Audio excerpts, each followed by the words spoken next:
சமையல் எரிவாயு சிலிண்டர்களுக்கான மானியம் பெற வேண்டும் என்றால் ஆதார் எண்ணை இணைப்பது கட்டாயம் என்று தெரிவிக்கப்பட்டிருக்கிறது. இதற்கான கெடுவும் நாளை மறுநாளுடன் முடிகிறது. சிலிண்டர் வழங்கும் நிறுவனங்கள் ஆதார் எண்ணை இணைக்க வலியுறுத்தி அந்தந்த வாடிக்கையாளர்களுக்கு SMS அனுப்பி வருகின்றன. ஆதார் எண்ணை இணைத்தால்தான் மானியம் வழங்கப்படும் என்றும் தெரிவிக்கப்படுகிறது. இந்தியாவில் சமையல் எரிவாயு சிலிண்டர்களுக்கு அரசு மானியம் வழங்கி வருகிறது. சிலிண்டர் வழங்கும் நிறுவனங்களிடம் மானியம் செலுத்தி வந்த அரசு அந்த முறையை மாற்றியது. இதன்படி வாடிக்கையாளர்களுக்கு சந்தை விலையில் சமையல் எரிவாயு சிலிண்டர் விநியோகிக்கப்பட்டு பின்னர் அவர்களின் வங்கிக் கணக்கில் அரசால் நேரடியாக மானியம் செலுத்தப்படும்.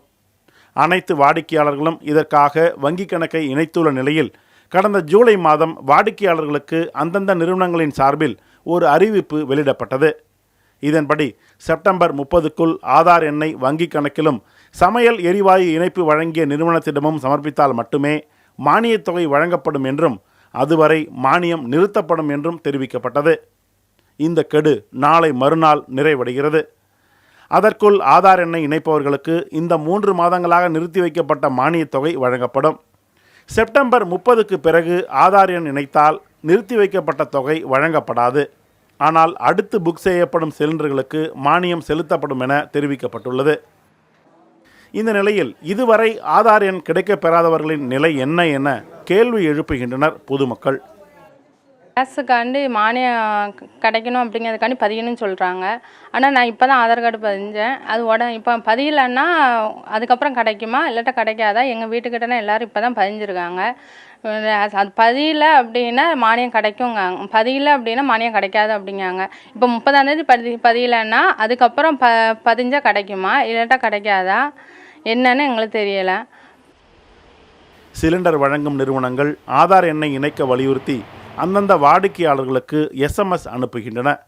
ஆதார் எண்ணை இணைத்தால்தான் மானியம் வழங்கப்படும் என்றும் தெரிவிக்கப்படுகிறது. ஆனால் உச்சநீதிமன்றமோ ஆதாரை கட்டாயமாக்க கூடாது என சொல்கிறது.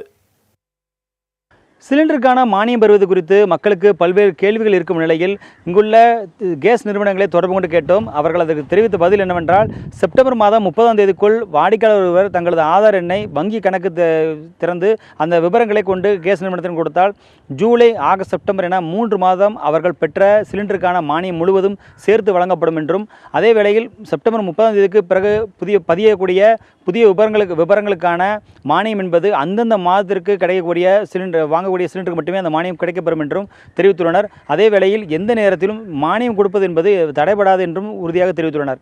புதிய தலைமுறைக்காக ஒளிப்பதிவாளர் சங்கருடன் நெல்லையிலிருந்து நாகராஜன்.